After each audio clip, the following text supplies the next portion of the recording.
Hello বন্ধুরা, কেমন আছেন সবাই? আজকে আপনাদের জন্য নিয়ে এসেছি এমন একটি গল্প যেখানে প্রতিটি মুহূর্তে লুকিয়ে আছে অপ্রত্যাশিত রোমাঞ্চ, হাসি ও ভয়ের মজাদার এই যাত্রায় গল্প আপনাদের নিয়ে যাবে এক ভিন্ন জগতে, যেখানে প্রতিটি মোড়ে অপেক্ষা করছে নতুন চমক। তাহলে চলুন গল্পটি শুরু করা যাক। কিন্তু তার আগে যারা চ্যানেলটি এখনো সাবস্ক্রাইব করেননি তারা প্লিজ সাবস্ক্রাইব করে পাশে থাকা বেল আইকনটি প্রেস করে দিন। আর গল্পটি ভালো লাগলে লাইক দিয়ে অবশ্যই কমেন্টে জানাবেন। গল্পটির দুইটি অংশ। প্রথমটি শুরু হয় আজ থেকে 200 বছর আগে রক্তঘাট নামের এক প্রদেশে।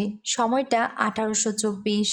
এক অন্ধকার রাতে সেই অঞ্চলের মহারাজ হঠাৎই তার লোকজন নিয়ে হাজির হন এক নৃত্যমঞ্চে, যেখানে একজন গানের তালে তালে তার মনোমুগ্ধকর নৃত্য পরিবেশন করছেন। সবার মন জয় করলেও আগত মহারাজের চোখ ক্রোধে জ্বলজ্বল করছে। তিনি তার মুখোশ পরা এক সহকারীকে নির্দেশ দেন নাচতে থাকা মানুষটিকে আগুনে পুড়িয়ে মারার জন্য, আর রাজনির্দেশ পালনের জন্য তাকে জীবিত পুড়িয়ে ফেলা হয়। কিন্তু তারপরেই ঘটে অদ্ভুত এক ঘটনা। আগুনের লেলিহান শিখা থেকে বেরিয়ে আসে এক আত্মা। সেই মুখোশধারীর ফেলে যাওয়া মুখোশটি নিজে পুড়ে নেয়, আর প্রতিশোধের আগুনে জ্বলে ওঠে সে আত্মা। তাকে পুড়িয়ে মারা লোকটিকেও সে নির্মমভাবে হত্যা করে। আর এখানেই শেষ হয় গল্পের প্রথম অংশ। কিন্তু সে কে যাকে পুড়িয়ে মারা হয়েছিল তা আমরা জানবো গল্পের দ্বিতীয় অংশে। দ্বিতীয় অংশটি ঠিক তার 200 বছর পরে বর্তমান সময়ের। এখানে রোহান বা রুহু বাবা নামের এক রহস্যময় তান্ত্রিককে তার সঙ্গী টিল্লুর সাথে দেখতে পায়। তিনি আত্মিক ও অতিপ্রাকৃতিক ব্যাপারে গভীর জ্ঞান রাখেন, যার ফলে ভয়ানক ও ভৌতিক ঘটনাগুলো খুব সহজেই সমাধান করতে পারেন। লোকসমাজে সে এভাবে পরিচিত হলেও সে আসলে একজন প্রতারক, যার প্রধান ও একমাত্র কাজ হলো ভূত পেতে বিশ্বাসী মানুষদের ঠকানো।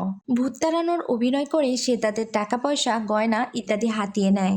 এই যেমন বাবা মার অবর্তমানে এক ছেলে তার বন্ধুদের সাথে মজা করতে গিয়ে বাসায় আগুন লাগিয়ে ফেলে, আর মা বাবার বকুনি থেকে বাঁচতেই সে রুহু বাবাকে ফোন দেয়।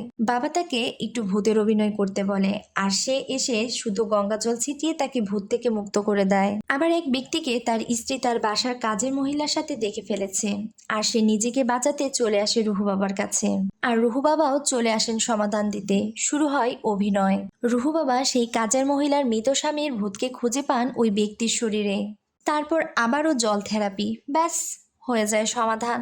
একদিন রুহু বাবা ও টিলু তাদের এক ক্লায়েন্টের সাথে দেখা করতে যায়। সেখানে ওই ক্লায়েন্টের ইচ্ছা সে তার সদ্যপ্রয়াত ভাগ্নির সাথে কথা বলবে। তারাও তাদের পূর্ব পরিকল্পনা অনুযায়ী কাজ শুরু করে। সবকিছু ভালোই চলছিল, কিন্তু হঠাৎই মৃত মেয়েটি তাদের সামনে চলে আসায় তারা ভয় পেয়ে যায়, আর ক্লায়েন্ট তাদের প্রতারণা ধরে ফেলে। এই ক্লায়েন্ট আর কেউ নয়, মীরা ও তার মামা। মীরা রক্তঘাটের রাজপরিবারের সদস্য, এবং তাদের ওই রাজপ্রাসাদে একটি ভূতের কাহিনী প্রচলিত।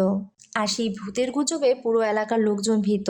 তাই মীরা একজন ভণ্ড বাবা সাহায্য চায়, যে লোকজনকে ভূত তাড়ানোর ব্যাপারে বিশ্বাস করাতে পারে। আর যদি রুহান লোকদের ভয় দূর করতে পারে তাহলে মীরা তাকে 1 কোটি টাকা দেওয়ার প্রতিশ্রুতি দেয়। টাকার কথা শুনেই রুহান মীরার প্রস্তাবে রাজি হয়ে যায়, এবং তারা একসাথে রওনা দেয় সেই পুরনো রাজপ্রাসাদের উদ্দেশ্যে। রক্তঘাটে পৌঁছে রুহান দেখে সবাই তাকে এক কৌতূহল ভরা দৃষ্টিতে দেখছে। আর প্রাসাদের সামনে পৌঁছে সে জানতে পারে বর্তমান মহারাজ বিজয়রাজ এবং তার রাজপরিবারের অবস্থা খুবই করুণ। তারা এখন পুরনো প্রাসাদ ছেড়ে এক সাধারণ গোয়ালঘরে বাস করছে। আর রুহানের সমস্ত বিষয় এখানেই শেষ হয় না।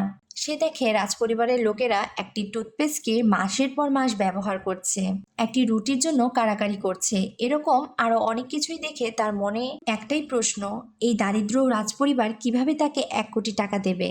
মীরা তাকে আশ্বস্ত করে আর সন্ধ্যা হওয়ার অপেক্ষা করতে বলে। রুহান বুঝতে পারে এই রহস্যের পেছনে আরো গভীর কিছু লুকিয়ে আছে।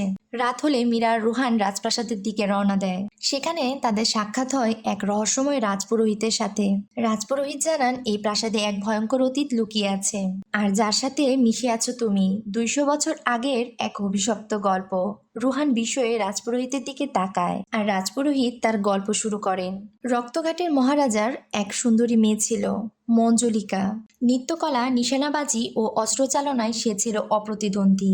আর একমাত্র মেয়ে হওয়ায় সে জানতো সে হতে যাচ্ছে পরবর্তী রাজকুমারী। কিন্তু রাজা তার এক দাসীর থেকে এক পুত্র সন্তানের বাবা হন। তার এই সৎ ভাই দেবেন্দ্রনাথের জন্মের পর থেকে সব পাল্টাতে শুরু করে।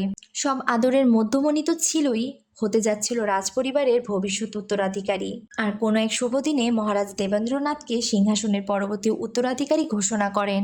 মঞ্জুলিকা এতে প্রচণ্ড রাগান্বিত হয়ে যায়। ঈর্ষা আর প্রতিহিংসায় অন্ধ হয়ে এক ভয়াল রাতে সে নিজেই তার ভাই দেবেন্দ্রনাথকে নির্মমভাবে হত্যা করে। মহারাজ এই ঘটনা জানতে পেরে ভীষণ ক্রুদ্ধ হন এবং মঞ্জলিকাকে মৃত্যুদণ্ড দেন। সেই রাতেই তাকে আগুনে পুড়িয়ে মারা হয়। কিন্তু মৃত্যুর পর মঞ্জলিকার প্রতিহিংসার আগুন নেভেনি। শোনা যায় তার আত্মা সেই আগুনের শিখা থেকে বেরিয়ে আসে। প্রথমে সে মুখোশ পরা সহকারীকে হত্যা করে এবং এরপর সে মহারাজকে পুড়িয়ে মারে। রাজপুরোহিতের পূর্বপুরুষেরা সে সময় মহাযজ্ঞের আয়োজন করে মঞ্জলিকার আত্মাকে একটি কক্ষে বন্ধ করে রাখেন। কক্ষের দরজার উপর ভৈরব কবচ স্থাপন করেন। এই কবচ মঞ্জলিকাকে শুধু আটকাতে পারে, কিন্তু তাকে ধ্বংস করতে পারে না। তাকে ধ্বংস করতে প্রয়োজন এই রাজপরিবারের কাউকে। তার মানে শুধু তুমি তাকে ধ্বংস করতে পারো, আর সেটা শুধু দুর্গাষ্টমীর দিনই। এই কথা শুনে রোহানের মাথা ঘুরতে থাকে। তখন রাজপুরোহিত তাদের রাজপরিবারের পুরাতন একটি ছবি দেখিয়ে বলে, হয়তো রুহানি দেবেন্দ্রনাথের নতুন রূপ, যিনি পুনর্জন্ম নিয়ে ফিরে এসেছেন প্রতিশোধের জন্য। তার মানে গ্রামের লোকজন তখন তাকে রাজকুমার দেবেন্দ্রনাথের পুনর্জন্ম ভেবে তার দিকে তাকিয়েছিল। এই পুরনো প্রাসাদ আর অলৌকিক কাহিনী তাকে ভীত করে তোলে। কিন্তু মীরা তাকে বলে, এসব ভূতপ্রেতের গল্প আমি বিশ্বাস করি না। আসল ব্যাপার হলো মঞ্জলিকার এই ভূতের গল্পের জন্যই প্রাসাদটি কেউ কিনতে চায় না। তুমি যদি এই দুর্গাষ্টমীতে মঞ্জলিকার আত্মাকে পরাস্ত করার অভিনয় করতে পারো, তাহলে এই পুরো রাজপরিবার আর্থিক সংকট থেকে মুক্তি পাবে, আর সাথে তুমিও। কিন্তু এখন প্রশ্ন হলো, রুহান কি মঞ্জলিকার প্রেতাত্মার বিরুদ্ধে এই নাটক করতে রাজি হবে, নাকি প্রাসাদের রহস্য তাকে নিয়ে যাবে কোনো নতুন বিপদের দিকে? যাই হোক, বর্তমান রাজকুমার মানে রুহান ফিরে আসার রাজপরিবারটি গোয়ালঘর থেকে প্রাসাদে ফিরে আসে। আর এদিকে রাজকুমারের ফিরে আসার কথা জানতে পেরে গ্রামের লোকজনও তখন তাদের সাথে ভালো ব্যবহার করছে, প্রয়োজন হলে টাকা ধার দিচ্ছে। সবকিছু মিলে মনে হচ্ছিল তাদের এতদিনের এই কষ্টকর জীবনটা হয়তো পরিবর্তিত হতে চলেছে। তাই তারা সবাই খুশি। দুর্গাপূজার দিন রুহান যখন রাজকুমার সেজে মন্দিরে এসে গ্রামবাসীর সাথে কুশল বিনিময় করছিল, ঠিক তখনই পণ্ডিত ও তার পরিবার এসে তাতে বাধা দেয়। সে লোকজনকে বলতে থাকে পুনর্জন্ম বলতে কিছুই নেই, সে মিথ্যাবাদী ও প্রতারক। এদিকে অবস্থা বুঝে রুহানও রাজ্যবাসীর সামনে অভিনয় করতে শুরু করে এবং তাদেরকে তার পূর্বজন্মের দাসদাসী বানিয়ে ফেলে। রাতে তারা তাদের পরিকল্পনা অনুযায়ী রুহান ও গ্রামবাসী মিলে মঞ্জুলিকার কুশপুত্তলিকা পুড়িয়ে আনন্দ করতে থাকে। আর ঠিক তখনই প্রাসাদের ভেতরে আবদ্ধ হয়ে থাকা মঞ্জুলিকার কক্ষের দরজাটি খুলে যায়। পরের দিন মল্লিকা নামের একজন রহস্যময় নারী প্রাসাদে আসে। সে নিজেকে হেরিটেজ রেস্টোরেশন কোম্পানির একজন কর্মকর্তা হিসেবে পরিচয় দেয়। সে আসলে এই রাজপ্রাসাদটির কাঠামো মেরামতের কাজ দেখাশোনা করতে এসেছে। আসলে এই কাজে অন্য আরেকজনের আসার কথা থাকলেও শেষ মুহূর্তে মল্লিকাকেই পাঠানো হয়। এদিকে রাতে রুহানের ঘরে একের পর এক অদ্ভুত ঘটনা ঘটে। বেডের পাশে থাকা রেডিও থেকে হঠাৎই এক নারীর কণ্ঠ ভেসে আসে, মঞ্জুলিকার কণ্ঠস্বর। সে হুমকি দেয় রুহানকে সে ছাড়বে না। তারপর রাজকুমার দেবেন্দ্রনাথের ছবিটিতে রহস্যময়ভাবে আগুন লেগে যায়। দুঃস্বপ্ন তাকে তাড়া করতে থাকে। সবকিছু দেখে রুহান ভয়ে স্তম্ভিত। এসব কি আসলে মঞ্জুলিকার প্রতিশোধ, নাকি আরেকটি প্রতারণার খেলা? মঞ্জুলিকার আত্মা কি সত্যি মুক্তি পেয়েছে, নাকি মীরার ষড়যন্ত্র? এসব ভেবে সে প্রাসাদ ছেড়ে পালাতে যাচ্ছিল। এমন সময় তার সঙ্গী টিলু এখানে এসে হাজির হয়। সে জানায়, আমি এখানে পালিয়ে এসেছি, ইন্সপেক্টর রাঠোর আমাদের খুঁজছে। সে আমাদের দ্বারা প্রতারিত একজনের আত্মীয়। সব শুনে রুহান আবারও দ্বিধায় পড়ে যায়। সে মীরার ফোন থেকে ভিডিওটি ডিলিট করার প্ল্যান করে। মীরার ভাইকে প্রলোভিত করে সে ফোনটা পেয়েও যায়। তবে সে তার ফোন চেক করতে গিয়ে নিজের সব ছবি দেখে অবাক হয়। তবে তার প্রতি মীরার ভালো লাগাটা অনুভব করে সে খুব খুশি হয়। আর সে সময়ই মীরা এসে ফোনটা নিয়ে নেয়। রাতে রুহান আর মীরা মিলে রাজপ্রাসাদের পুরাতন সব ছবি দেখতে দেখতে মজার সব কথা বলছিল। আর এই পরিস্থিতির মাঝে এক অদ্ভুত ঘটনা ঘটে। মঞ্জুলিকার ঘরটি হঠাৎই খুলে যায় এবং সেখান থেকে এক ভুতুড়ে কণ্ঠস্বর শোনা যায়। আতঙ্কিত রুহানের হাত ধরে মল্লিকা তাকে ওই ঘরের দিকে নিয়ে যায়। সেখানে গেলে দেখা যায় এই অলৌকিক ঘটনার পেছনে আছে বড় পণ্ডিত, ছোট পণ্ডিত আর পণ্ডিতের বউ। এই তিনজন মিলে পরিকল্পনা করে রুহানকে ভয় দেখানোর জন্য রাজপ্রাসাদের ভেতর ভয়ঙ্কর সব কাণ্ড ঘটাচ্ছিল। এখন প্রশ্ন হলো, এরা এই প্রাসাদে কেন এবং কখন থেকে আছে? জানা যায় 2 বছর আগে হলদিঘাটে এক বিপদে পড়ে এক দুর্যোগপূর্ণ রাতে তারা এখানে চলে আসে। কিন্তু রুহান এখানে আসায় তাদের পুরো পরিকল্পনায় ব্যাঘাত ঘটে। এই তিনজন তখন মিলে রুহানকে এমনভাবে ভয় দেখাতে শুরু করে যাতে সে নিজেই প্রাসাদ ছেড়ে পালিয়ে যায়। তবে শেষ পর্যন্ত মল্লিকার কারণে তাদের এই গোপন ষড়যন্ত্র ধরা পড়ে এসব দেখে রুহান গ্রামবাসীর মন থেকে মঞ্জুলিকার ভয় দূর করতে দুর্গাষ্টমীর জন্য অপেক্ষা করতে চায় না। মীরা আর মঞ্জুলিকাকে সাথে নিয়ে নতুন এক পরিকল্পনা করে, আর তাদের পরিকল্পনা অনুযায়ী পরের দিনই সে সমস্ত গ্রামবাসীর সামনে একটি যজ্ঞের আয়োজন করে। মল্লিকা দরজার ওপারে ভৌতিক ছদ্মবেশ ধারণ করে ভয় দেখাতে শুরু করে, আর সবশেষে মঞ্জুলিকার রুমের সেই আবদ্ধ দরজাটি নিচ থেকেই খুলে যায়। যদিও রুহান মল্লিকার কথা শুনে খুব ভয় পেয়েছিল, তবুও তাদের এমন অভিনয়ের পর গ্রামবাসীও মনে করে মঞ্জুলিকার আত্মা একেবারে শেষ হয়ে গেছে। কিন্তু তাদের এসব কথা শুনে রাজপুরোহিত একটা বিপদের আশঙ্কা করতে থাকেন, আর ঠিক তখনই প্রাসাদের একটি দেয়াল ধসে পড়ে আর একটি গোপন রাস্তা বেরিয়ে আসে। সবাই নিচে নেমে আসে আর অবাক হয়ে যায়। ঠিক মঞ্জুলিকার রুমের মতো আরেকটি দরজা, আর একইভাবে বন্ধ করা। সবাই রাজপুরোহিতকে প্রশ্ন করে, কিন্তু রাজপুরোহিত তাদের জানায় এই কক্ষের ব্যাপারে তার জানা নেই। পুরাতন পুঁথি দেখে সে বলতে পারবে। আর প্রস্থানের আগে দরজা খোলার বিষয়ে সবাইকে সে সতর্ক করে। নতুন আরেক রহস্যের সূচনা আর রাজপুরোহিতের সতর্কতা, এসব দেখে রুহান তার ব্যাগ গুছিয়ে চলে যাওয়ার অভিনয় করতে থাকে, আর সুযোগ বুঝে সে নতুন দরজাটি খোলার বিষয়ে রাজাকে রাজি করিয়ে ফেলে। সে আবার সেই দরজার সামনে ফিরে আসে আর সেটা খুলে ফেলে, কিন্তু কিছু বাদুড় ছাড়া ভেতরে আর কিছু না থাকায় সে খুশি হয়ে হাসতে শুরু করে। আর এদিকে রাজপুরোহিত ফিরে এসে দরজা খোলা দেখে রেগে যায় আর বলে, আসলে রাজার একটি নয় দুইটি মেয়ে ছিল, অঞ্জলিকা ও মঞ্জুলিকা, এবং তারা দুজনই খুবই ভয়ঙ্কর। এরপর আবার আমরা চলে যাই 2000 বছর আগে এক নৃত্য অনুষ্ঠানে। সেই অনুষ্ঠানে রাজা তার উত্তরাধিকারীর নাম ঘোষণা করছিলেন। ঠিক এরপরই আমরা ফিরে আসি বর্তমান সময়ে, যখন সূর্যনগরের রানী মন্দিরা আসেন রাজপ্রাসাদ দেখতে। তিনি এটা কিনতে চান। এরপর তিনি হেয়ালি করে দরজাটি খোলার জন্য রুহানকে ধন্যবাদ দেন। প্রাসাদটি ঘুরে দেখতে চান, তার জন্য একটা রুমের বন্দোবস্ত করতে চাইলে সে নিজে থেকেই মঞ্জুলিকার রুমে থাকতে চান। সেখানে মন্দিরা ও মল্লিকার দেখা হয়, দুজনে দুজনাকে মারতে উদ্যত হয়, আর প্রাসাদের বাইরে সব কাক মরে পড়তে শুরু করে। এর মধ্যে রাজপুরোহিত সেখানে চলে আসেন আর বলেন, যা ঘটছে তা সবকিছুই অশুভ, নিষেধ অমান্য করে দরজা খোলা এসব ফল। সবাইকে আবারও সতর্ক করে রাজপুরোহিত প্রস্থান করেন। রাজা রুহানের পাওনা টাকা চেক দিতে তাকে চলে যেতে বলে, আর সে মীরাকে ছেড়ে যেতে রাজি নয়। তাই সে অভিনয় শুরু করে নিজের মধ্যে রানীর ভূত চালান করে রাজাকে বোকা বানায় আর মীরাকে বিয়ের জন্য রাজি করে ফেলে।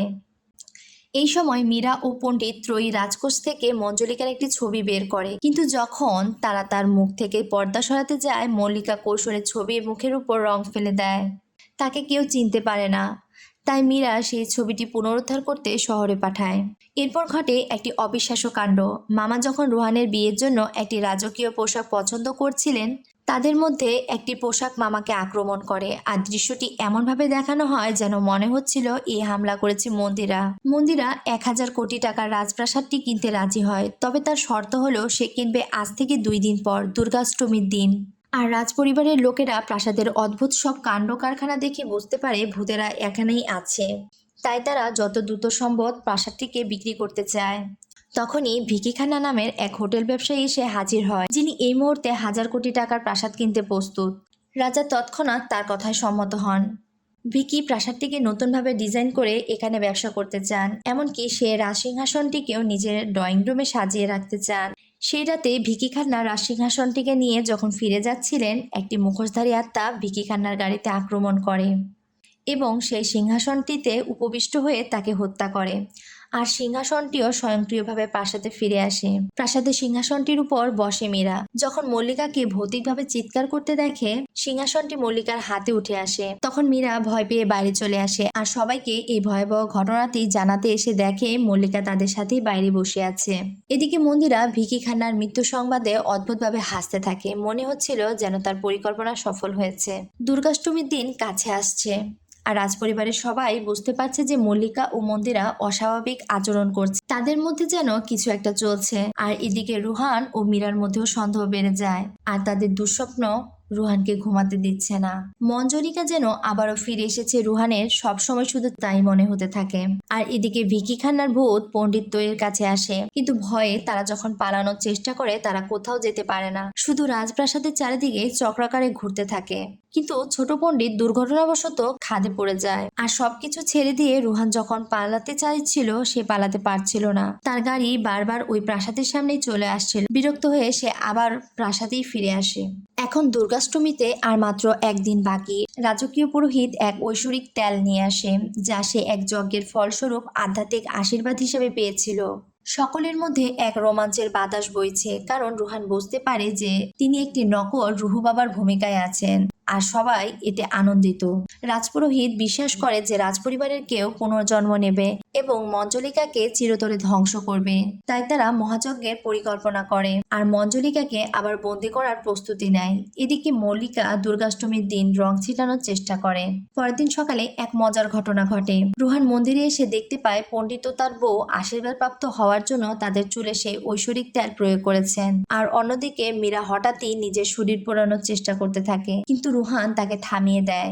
আর নিজের জ্ঞান ফিরে পেয়ে সে বলে সে তো এতক্ষণ মন্দিরার সাথেই ছিল, সে এখন এখানে কেন? অন্যদিকে মন্দিরা রুহানের কাছে দাবি করে যে সে এসবের কিছুই জানে না। আর এই কথোপকথনের মাঝেই মঞ্জলিকা যেন এক সুপারন্যাচুরাল ক্ষমতা নিয়ে উড়ে আসে আর মন্দিরাকে টেনে নিয়ে যায়। সেই স্তম্ভের উপর উঠে গিয়ে চিৎকার করতে থাকে, আমি মঞ্জলিকা। এরপর সে মন্দিরাকে দূরে ছুঁড়ে ফেলে দিয়ে রুহানকে আক্রমণ করে। আর রুহানও আক্রমণস্থলের চারিদিকে দিব্যতেলের একটি চক্র এঁকে ফেলে আর তাতে আগুন ধরিয়ে দেয়। সেই চক্রটি থেকে লাফিয়ে বেরিয়ে আসে। ঘটনাগুলো যেন এক নাটকীয় চিত্রকল্পের মতো আনফোল্ড হতে থাকে। তবে যখন মল্লিকা ফাঁদে পড়ে তখন মন্দিরার আসল রূপ বেরিয়ে আসে। সে হামলে পড়ে সবার উপরে এবং ঘোষণা করে, আমি মঞ্জলিকা। মন্দিরা তখন সিংহাসনে বসে রাজপুরোহিতকে আক্রমণ করে। এদিকে আবারও এক মজার দৃশ্য ঘটে। ছোট পণ্ডিত পুরো ব্যান্ডেজে মোড়া অবস্থায় ফিরে আসে। অন্যদিকে মঞ্জলিকার ছবি পুনরুদ্ধারের জন্য গিয়ে ফিরে এসেছে। মঞ্জলিকার মুখও সবার কাছে স্পষ্ট হয়ে ওঠে। আর তখনই সবাই বিভ্রান্ত হয়ে যায়, কে আসল মঞ্জলিকা আর কে এই ভূত। হঠাৎ সেই মুখোশধারী আত্মার পরিচয় প্রকাশ পায়, রাজকুমার দেবেন্দ্রনাথ। এটি ছিল গল্পের সবচেয়ে বড় টুইস্ট। আমরা জানতে পারি দেবেন্দ্রনাথের আত্মা এখানে রয়েছে, তার বোনেদের নয়। 200 বছর আগে ঘটে যাওয়া সেই ঘটনায় রহস্যের সমাধান হয়। যখন মহারাজ দেবেন্দ্রনাথকে তার উত্তরসূরি ঘোষণা করে তখন মঞ্জলিকা এবং অঞ্জলিকা উভয় ঈর্ষান্বিত হয়ে ওঠে। তারা দুটি ছুরি নিয়ে দেবেন্দ্রনাথকে হত্যা করতে যায়, কিন্তু দেবেন্দ্রনাথকে মেয়েদের মতো শাস্তি দেখে নৃত্যকলার প্রতি আগ্রহের কথা শুনে তারা অবাক হয়ে যায়। আর তখনই স্পষ্ট হয় যে দেবেন্দ্রনাথ শুধু বাহ্যিকভাবেই একজন ছেলে। সবার কাছে থেকে সে এত বড় বাস্তবতা লুকিয়ে রেখেছে। বোনেরাও তাকে আর হত্যা করে না, কিন্তু তার নাচ দেখতে চায়। আর দেবেন্দ্রনাথও নাচতে শুরু করে। আর তার রাজ্যের উত্তরসূরির এমন আচরণে মহারাজের আদেশে তাকে জীবন্ত পুড়িয়ে ফেলা হয়। গল্পের এই আকর্ষণীয় মোড় আমাদের আরো বেশি কৌতূহলী করে তোলে। এখন সে সবাইকেই মারতে চাইছে। যদি আমরা সেদিন তার নাচ দেখার জেদ না করতাম তাহলে এসব কিছুই হতো না। আমাদের ক্ষমা করে দাও। আর এই ছিল আমাদের আজকের গল্প। আবারও দেখা হবে নতুন কোনো রোমাঞ্চে।